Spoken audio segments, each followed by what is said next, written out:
A $300 million yacht was just seized in the middle of the ocean. But the real owner isn't the person on the paperwork. This is the super yacht Amadea. It tried to escape across 11,000 nautical miles, turned off its tracking system, changed its name multiple times, and attempted to disappear. And it still got caught. This isn't an isolated case. The super yacht Tango, worth $90 million, was seized in Spain under similar circumstances. Have you ever wondered why someone would need a super yacht to hide money? And more importantly, how are they doing it? Today we're going to investigate this together. Not just hear stories, but look at the actual evidence. Let's begin. Hello.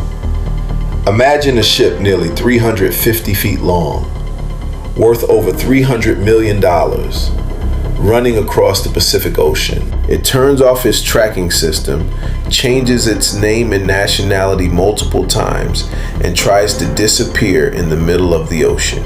The real owner of this yacht has never publicly set foot on it, and right now it's being seized in Fiji.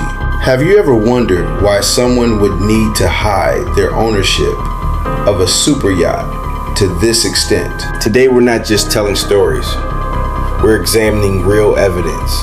Welcome to the Ghost Bank series, Chapter 1. Let's start with a simple question. Why super yachts instead of supercars like in the previous episode? There are two very practical reasons. First is mobility and the ability to change identity almost instantly. A supercar has to cross land borders to change its nationality.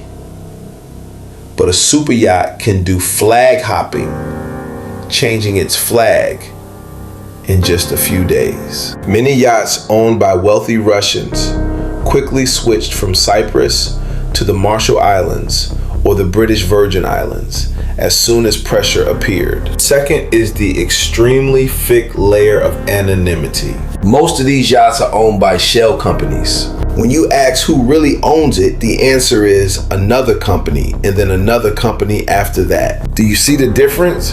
A supercar has a license plate and clear registration. A super yacht is like a ghost moving across the sea. And that's exactly why it became the perfect tool. Chapter 2.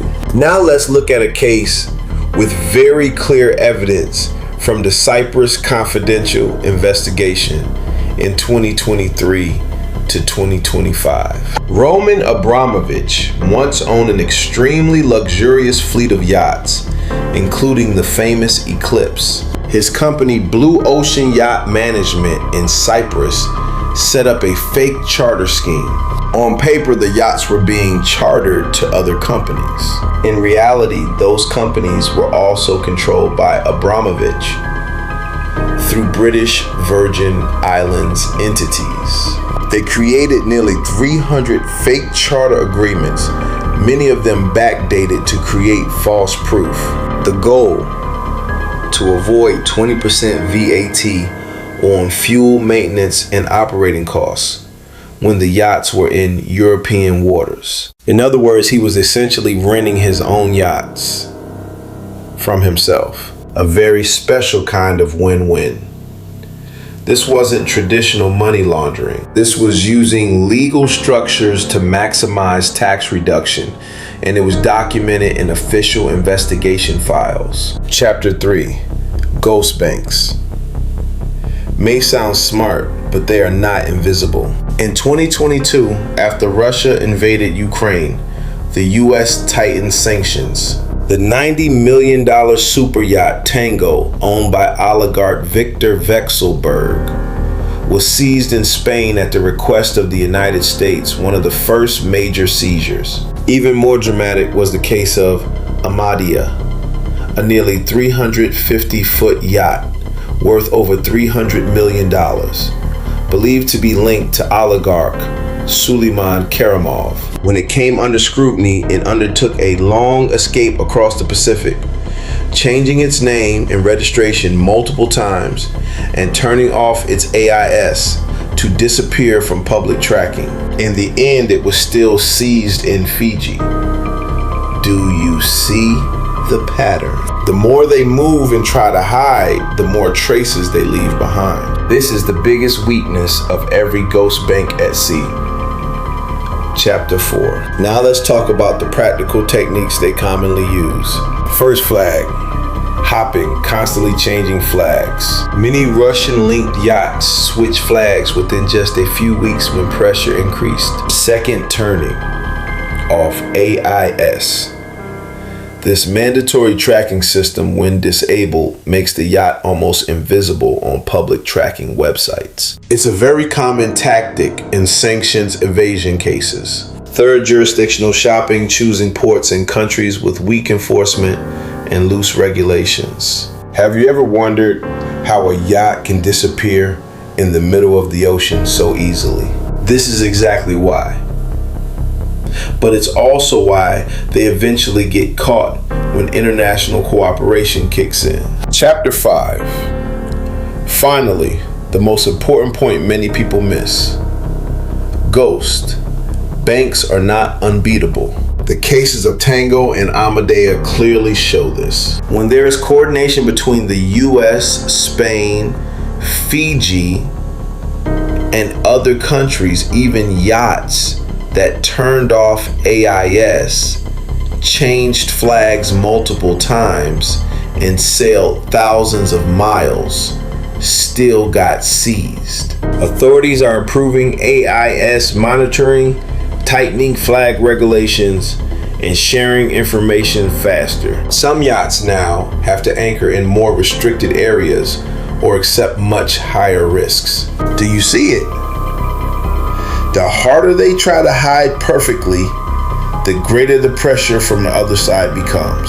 And this is exactly why this series exists, so we can better understand these ghost banks moving across the sea. Chapter 6. But here's the most important thing many overlook. Ghost banks don't disappear, they adapt. After major seizures like Tango and Amadea asset managers changed their approach, they didn't just change flags again.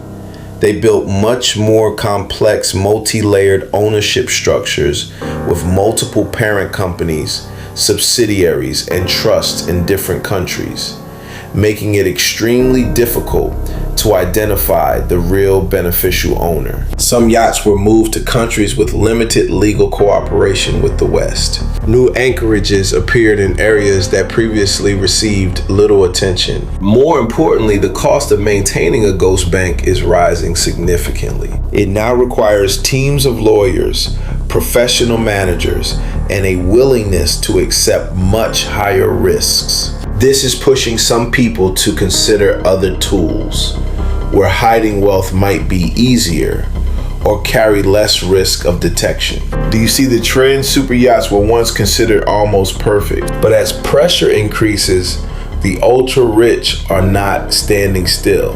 They are looking for, or have already started moving toward, the next generation of ghost banks. So the real question is, what will that be? Chapter 7. But there's one factor changing the game faster than many realize: technology and new laws. Today, tracking a super yacht is no longer just about AIS.